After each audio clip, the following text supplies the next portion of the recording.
adding in other parts into an existing costing. There's our existing costing. I now want to add in, note the plus, the XF files, and I'm going to include two separate ones. Let the process run. We know we're doing something because the activity light's on. First one done, we're now being requested to import for the second one. So that's obviously the first one, and that's obviously the second one. So the whole lot's been imported together into the same thing, and the assessors are currently running. There's the numbers filling in. There, multiple DXF import.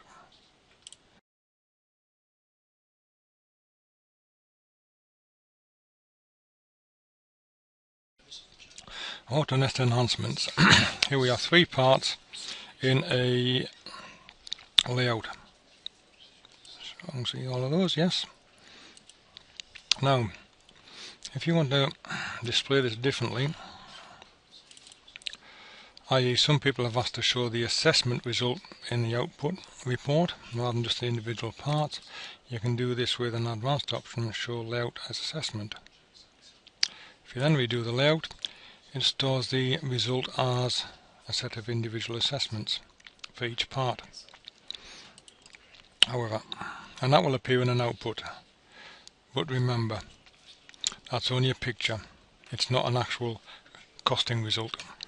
Costing result is as per normal, including secondary waste, tanner's allowance, leather allowance, etc. So we'll turn that off. And now I'm going to switch in to show the leather edge material. We've got in here using edge gap 5mm.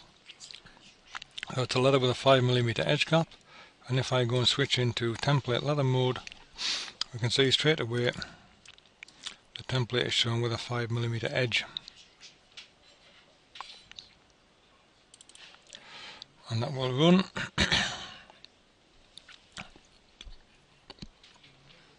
It is to remember that when normal leather nest is done, it only completes the parts for a complete number of pairs, so we have each of the parts for the right number of pieces to make a pair.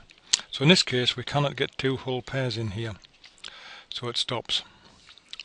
We can override this by doing Tools, Options, Costing General, Allow Non-Equal Groups, and note at the moment we have 1 pair of each of the parts. If I redo this using non-equal pairs, the calculations are done differently. It doesn't have to group with an exact number of pairs, and we can have whatever will fit. This does mean that you have to find the additional non-equal sets of pieces to make up whole pairs, but there's less waste. So here we go. In this case we have 2 collar linings, 1.5 collars and 1.5 eye stays. So that's the enhancements to leather nest. Also notice that the parts are aligned tight to toe to keep the grain looking good. If we turn this off, the rotation of the parts can be anywhere, and we'll end up with a tighter nest but a slower result. Okay, right, we're now going to switch over to some of the enhancements in synthetic nest. So I'm going to switch to this pattern here, where here's a nest we did earlier, and the parts have been allowed to rotate, i.e. free rotation, allowing mirroring as well. However, we'll look at the part. If I wanted to lock this part into the corner as how a manual clicker would do it, they would probably do it something like this, i.e. 2 parts against the edge and the other part on the bottom edge. Well, we can emulate this. At the moment, if you press spacebar, you get minimum rectangle. If we want to use this special clicker mode, we have to use Shift and space, and here it's trying to lock it in the bottom corner, i.e. 2 points on one side, 1 point on the other. This is emulated in the nesting results by using options, manual clicker mode, tune part rotations for manual clicking. We click on that, and using this turns off rotation, because placing the first part locks the rotation, and therefore it has to be like that. Also, let's put that somewhere like that, if we come to auto rotate all the parts when this mode is on, it will take account of that. If you've only got one part selected or several parts are selected, clicking no at this point says no to all parts set, so it will only set those parts which are selected, like so. Watch the tip. We do the same thing again and hit yes. All parts are set. If we click cancel, they've all returned back to their original state, so I'm going to set them all. And now if we redo the layout, the pattern is different. One other thing to show at this point is if we go into, if we look at the area down here, you have two triangles here and here. If you click on this one, it straight away takes you into full manual nest mode with all the buttons. When you're finished, you can click down here and it puts all the data back and exits manual nest mode. That's the end of the automatic nest enhancements.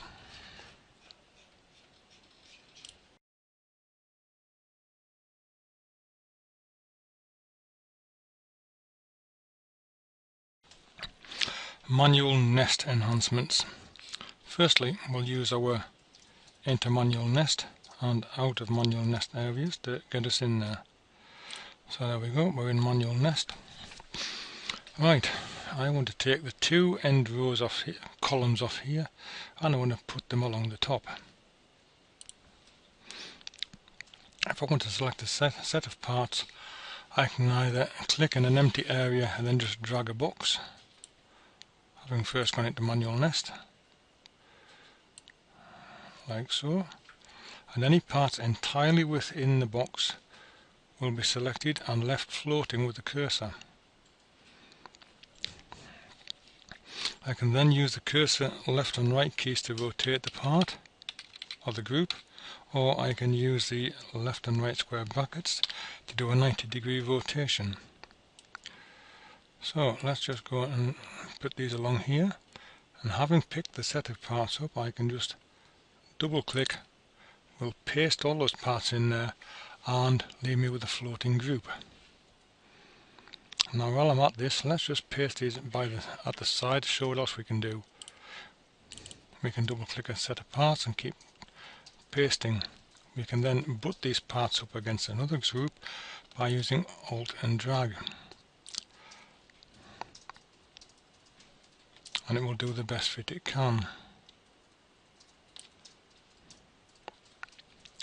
At this point, note that we have an option called hit target width. If we make that wider,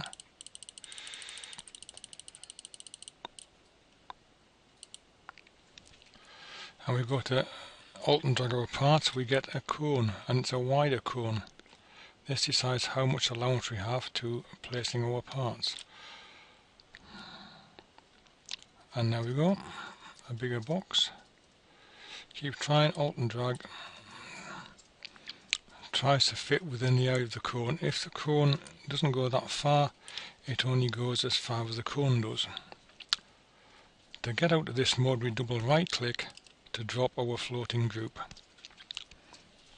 Now we've left a bit of a mess here, so we can tidy some of this up by just using Ctrl plus Shift, and drag will delete everything in the box when we're finished. Like so. Like so. Notice the parts not entirely in the box are not deleted. Right, the other enhancement here, let's just take all of these out.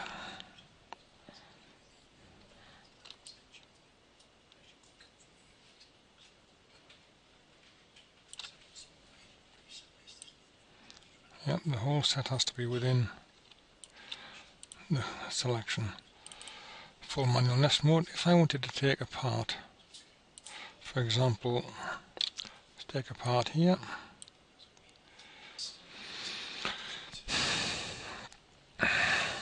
Repeat, insert and move. Here we've got a single part. I'll demonstrate it here rather than in the whole nest. If you click on an empty space first to reset the operation, we click apart, we insert, gives us another part, and we click on this part, we can move it. Let's just zoom in so we can see this a bit better.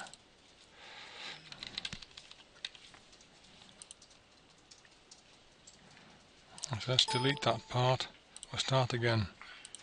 We click in an empty space and we pick a part. Press insert gives us a copy. We are still selecting the first part, so we click on our new part, we can then move it relative to the first. Now at this point the program realizes where this part came from and keeps the differential distance between the two. So if we now press insert again, having moved this one, the next part inserted will be relative to the distance between the last two, so we can keep just adding them in. And then we can just, clicking in empty space resets the operation again, so we can then just go and pick individual parts then and move them.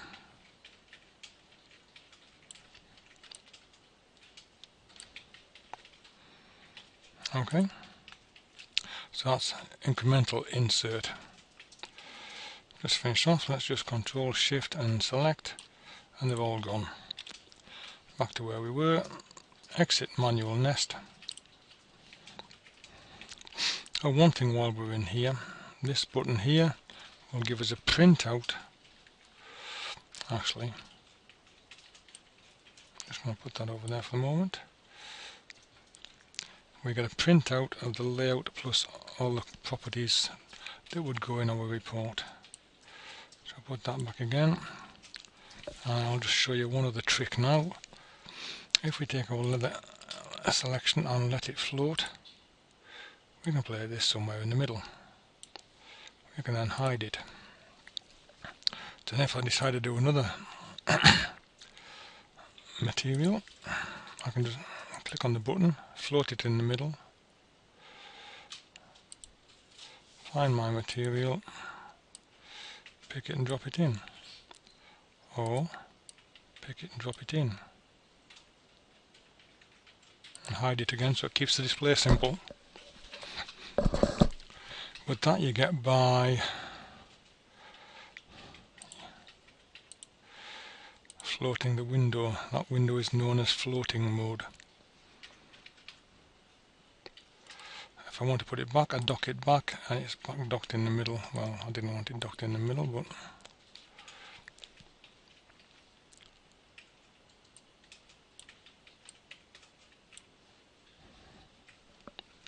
there you go.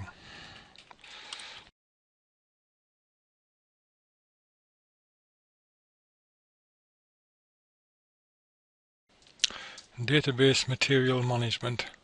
So we switch into database mode. Let's create a synthetic leather in a new location. Okay, let's pick a leather. I've got a test mode here with a part in it. I want to move that into a different location, so I want to make a copy of it and put it somewhere else. So I'm going to do new, to skin again, my new cat skin. So it's a category, it's whatever. It isn't there, so I'm going to call it test 23.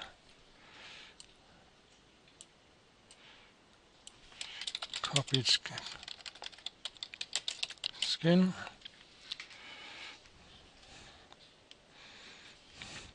Now Notice how, since I've got something selected, this is marked as being a duplicate. If I clear it, it's creating a new one. So I'll pick that again and it's making a duplicate. So let's give it a name. My new skin, copied skin,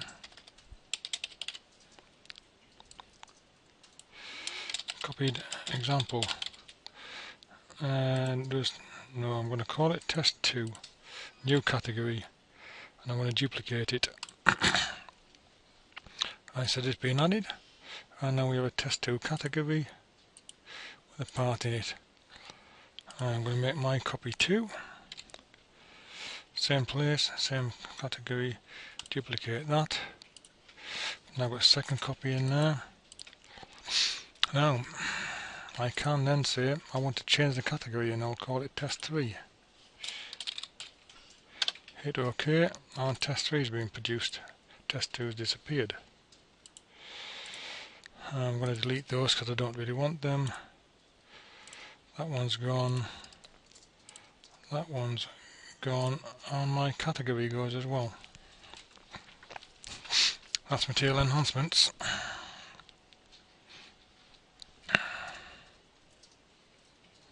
The other item under material enhancements is we have added in KU as a allowance option in synthetic leather.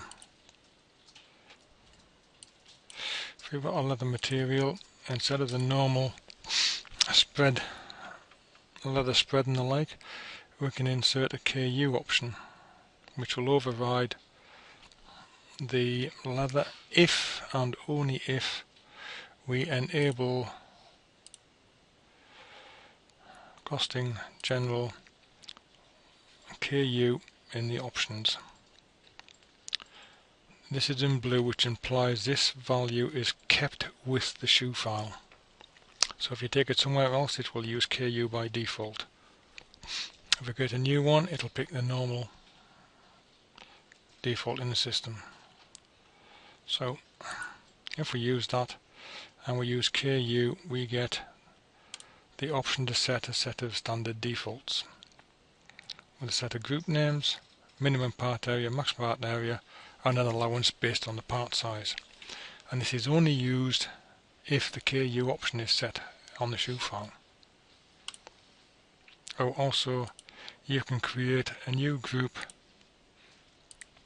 or switch the group and make new ones, add sections in accordingly. That's the end of the database enhancements.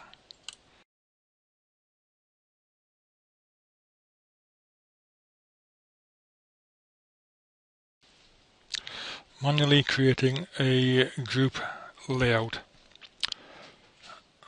The easiest way to do this is initially set up this button here to give us single part layouts. I put a part in there. Actually I can't, I'm going to allocate a part to it first. That gives me a layout with one part in it. I can now say a group layout and add in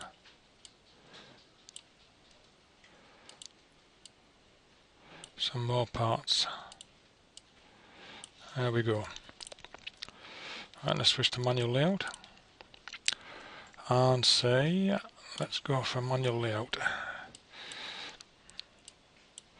Move some of these parts out of the way, and I think I will do well if I turn those over. That's going to go somewhere like that.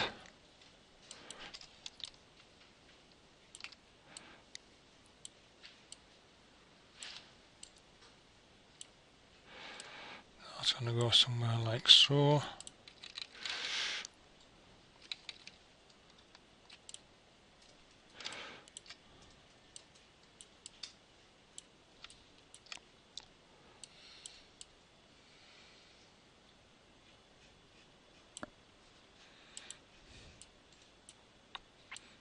Let's do this.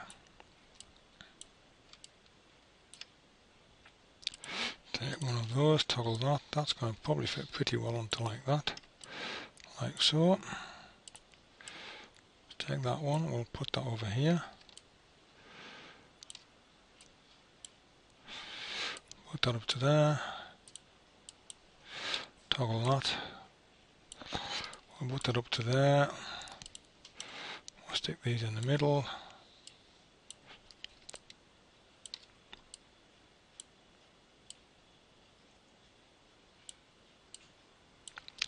Right.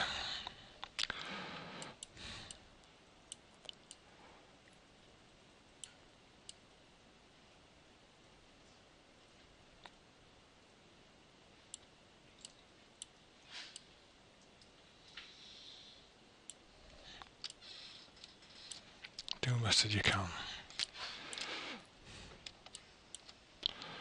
Right, that's an example. We've got the next stage. We'll take all of those and we'll do this. Like so. Go to the next stage. And these will probably all go in something like this. Okay.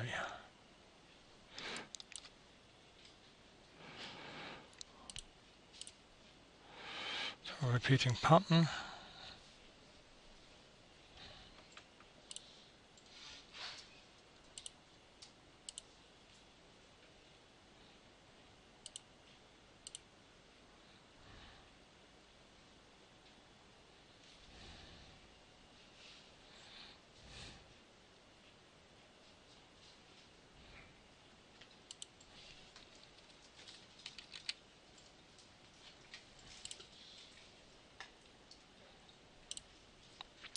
We've got a fast repeating pattern.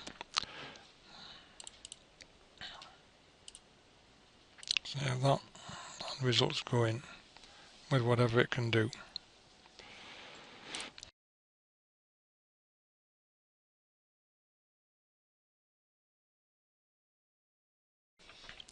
Report enhancements.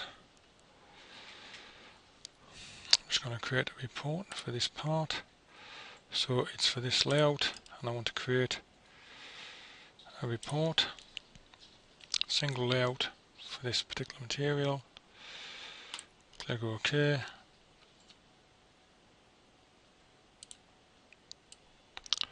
And we get a report in a browser, something like this. The crux of this display is it's in a browser, and at the bottom we have this here. We can choose Alt and cursor keys to zoom in by clicking in the window, and then you can move it and print it however you like. Also, rulers are enabled. Same appears in the main report.